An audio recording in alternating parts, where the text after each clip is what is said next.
Selamat pagi, sahabat asuransi.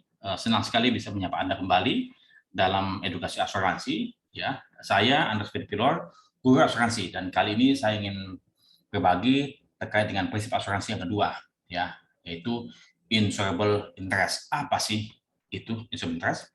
Oke, Anda silakan melihat dalam saya punya video sebelumnya terkait dengan prinsip yang pertama, yaitu utmost good faith, dan sekarang kita belajar dengan prinsip yang kedua, ya, yaitu insurable interest. Apa itu insurable interest? Kalau dibagi dua atau dipisah, insurable artinya dapat diasuransikan. Kemudian kalau interest adalah kepentingan. Jadi kepentingan yang dapat diasuransikan. Seperti apa sih kepentingan yang dapat diasuransikan dalam kontrak asuransi? Ya, saya ingin bahas juga mengenai dia punya dasar hukumnya, pasal KUH Dagang, pasal 250 dan 263 disebutkan, bila seseorang yang mempertanggungan untuk dirinya sendiri atau seseorang yang atas beban yang dipertanggungan oleh pihak ketiga, pada waktu pertanggungan tidak mempunyai kepentingan dalam denda yang dipertanggungan, maka penanggung tidak wajib mengganti kerugian. Pasal 263 juga sama, ya, terkait dengan perpindahan hak milik barang atau barang sudah dijual, ya. Jadi sehingga pemilik lama sudah tidak punya kepentingan terhadap aset ataupun objek yang dipertanggungan sebelumnya. Oke, nah kemudian secara umum ya kemarin ada rekan kami, rekan saya regulator bertanya sampai di mana insurable tersebut bisa dipertanggungjawabkan. Jadi ada dua hal yang perlu Anda pahami. Pertama adalah memiliki hubungan hukum atau hubungan legal ya antara objek dengan yang penanggung ataupun tertanggung dengan objek ataupun tertanggung dengan pemegang polis ataupun pembayar premi, itu mesti ada kaitan ataupun hukum ya, hubungan hukum ya. Kemudian adanya kepentingan keuangan, bahwasannya seseorang punya kepentingan keuangan terhadap objek ataupun subjek yang akan diasuransikan. Nah, jadi pemegang polis ya tertanggung ataupun subjek ketanggungan ya kalau di asuransi jiwa, sementara kalau katakanlah di asuransi umum dia punya objek ya. Nah, beneficiary adalah si yang menerima manfaat serta pembayar premi harus memiliki hubungan hukum ya. Hal ini apa? Untuk menghindarkan apa kejahatan money laundering, kejahatan asuransi serta adanya sengketa di kemudian hari, sehingga harus betul-betul dipahami dengan baik. Nah, siapa yang harus melakukan? Ya tentu penanggung ya. Contoh insurable interest, suami istri, mereka punya apa? Hubungan hukum sebagai suami dan istri. Dapat dibuktikan apa? Dengan dokumen akta pernikahan dan kartu keluarga. Ya, jadi suami punya kepentingan terhadap istri punya kepentingan terhadap suami. Orang tua dan anak jelas juga itu ada hubungan hukum, ada hubungan kepentingan. Ya, bila mana orang tuanya meninggal, anaknya mungkin tidak bisa sekolah lagi, jadi ada kepentingan keuangan. Ya. Kemudian perusahaan dengan manajemen ataupun BOD dan karyawan, maka saling memiliki hubungan hukum dan punya kepentingan keuangan. Jelas ya, kalau katakanlah tadi karyawannya sakit, maka perusahaan harus apa? Mengeluarkan biaya perawatan di rumah sakit, sehingga perusahaan mengasuransikan karyawannya dalam asuransi kesehatan. Pemilik bangunan, kendaraan, dan aset lain. Kalau katakan misalnya Anda sebagai pemilik rumah, sebagai pemilik mobil, sebagai pemilik aset lain, ya Anda punya kepentingan. Kenapa? Karena kalau katakanlah aset Anda terbakar, Anda mengalami kerugian. Ya, nah ini hubungan hukumnya apa? Anda sebagai pemilik dapat dibuktikan dengan apa? Dengan dokumentasi kepemilikan, misalnya untuk mobil ada BPKB, ada STNK. Sementara kalau bangunan Anda punya sertifikat hak milik, punya akta jual beli, punya PBB, ya, dan lain-lain yang membuktikan Anda sebagai pemilik yang sah. Ya, jadi hubungan hukum berdasarkan dokumentasi. Sementara kepentingan keuangan, Anda akan mengalami kerugian bila mana aset Anda mengalami musnah atau hilang dan segala macam. Nah, penyewa dan pengguna ya. Tadi Anda sebagai pemilik, kalau misalnya Anda sebagai pemilik kemudian Anda menyewakan rumah Anda, maka tergantung kontraknya. Siapa yang punya kepentingan, siapa yang bertanggung jawab terhadap kerusakan selama masa kontrak.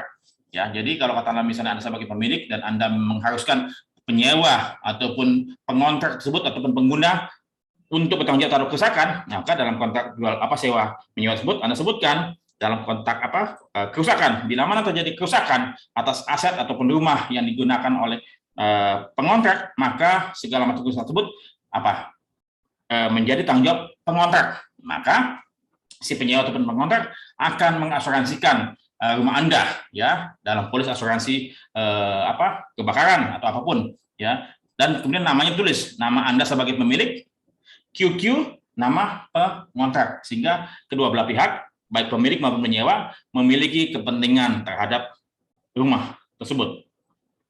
Kemudian, kreditur dan debitur tentu bila mana Anda mengambil pinjaman dari bank ataupun mengambil leasing dari sebuah multi finance, maka Anda sebagai pemilik ya yang membayarkan DP punya kepentingan, tapi bank maupun leasing juga punya kepentingan, sehingga mesti tertulis nama bank ya atau nama leasing, QQ nama Anda.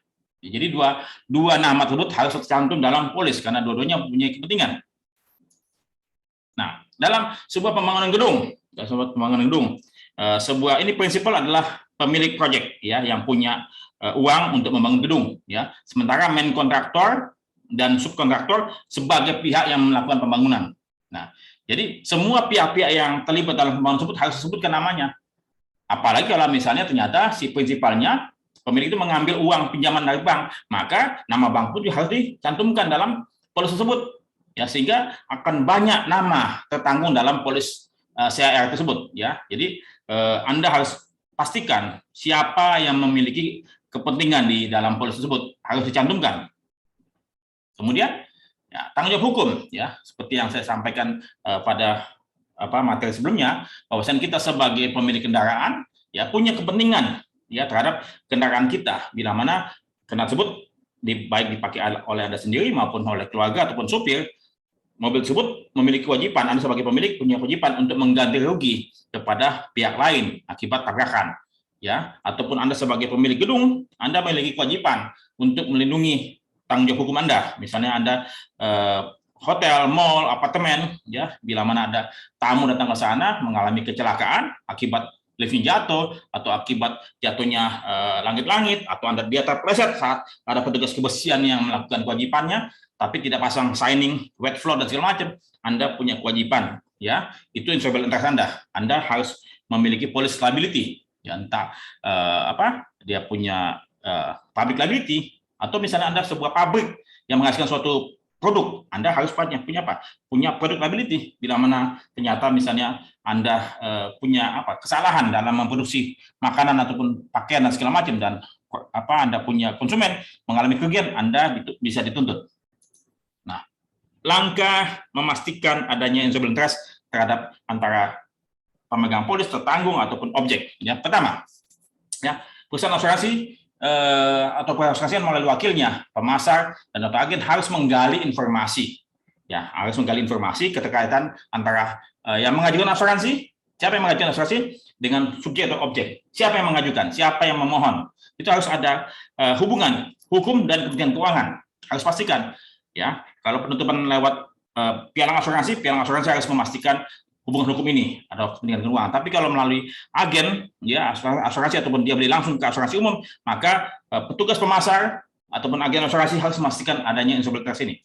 Nah, kemudian Anda dan saya wajib menggunakan know your customer. Ada form yang kita mesti isi ya, supaya kita pahami bahwasannya memang si nasabah ini punya kepentingan terhadap objek, dan juga untuk menghindari tadi money laundering, dari mana uangnya. Kekeliruan penerapan insolvent interest pada penutupan asuransi secara langsung dan atau melalui agen adalah tanggung jawab perusahaan asuransi.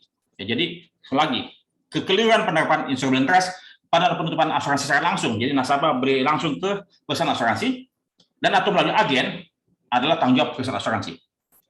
Kesalahan penulisan nama dalam polis, kesalahan perusahaan asuransi, dan perusahaan asuransi wajib membayar. Nanti saya akan ceritakan kasusnya. Oke, penulisan nama tertanggung dalam polis, nama pertama, QQ nama kedua. Ya, bila terdapat lebih dari satu nama tertanggung. Jadi QQ banyak beberapa nama, Anda mesti sebutkan. Nah, kasus yang saya sampaikan di sini sebutkan nama pemilik bangunan tidak dicantumkan oleh perusahaan asuransi, hanya nama penyewa saja. Penutupan via agen asuransi.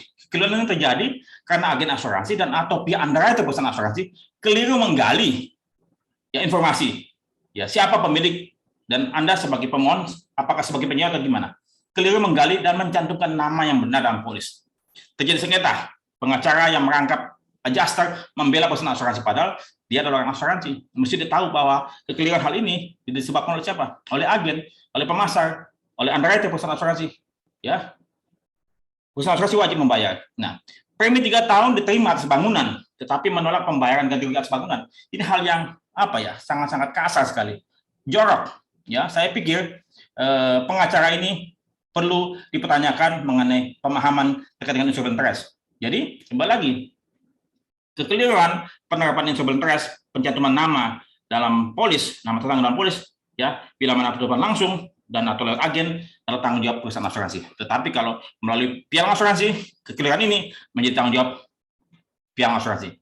Kenapa? Karena kita sebagai praktisi wajib menggali informasi yang benar terkait dengan siapa yang memohon, apa hubungannya dengan objek, siapa yang bayar premi, dan siapa beneficiary. Kita harus paham itu semua. Ya, saat ini banyak sekali kasus-kasus pencucian uang yang dimana ya tertanggungnya berbeda dengan pembayar preminya. Ya, dan ini harus ada koneksitas. Dan Anda bisa lihat ini biasanya ada kaitannya dengan produk asuransi yang mengandung investasi. Mengapa? Karena biasanya yang bikin polis siapa, yang kemudian yang mencairkan siapa, dan yang bayar premi siapa. Ya, dan kemudian polis tersebut biasanya dibatalkan dalam waktu singkat. Sebenarnya gampang sekali untuk mendapatkan menemukan hal tersebut dalam transaksi asuransi. Melalui saja instrument interest. Nah, kasus keliru ya pada polis asuransi jiwa dan pendidikan. Nama tertanggung dalam polis adalah anak. Yang mestinya apa? Nama tertanggungnya adalah bapak mestinya. Sementara beneficiarnya anak. Kalau di sini sebutkan nama tertanggung adalah anak, nama beneficiarnya adalah ayah. Jadi kalau anak meninggal, bapaknya mau sekolah lagi.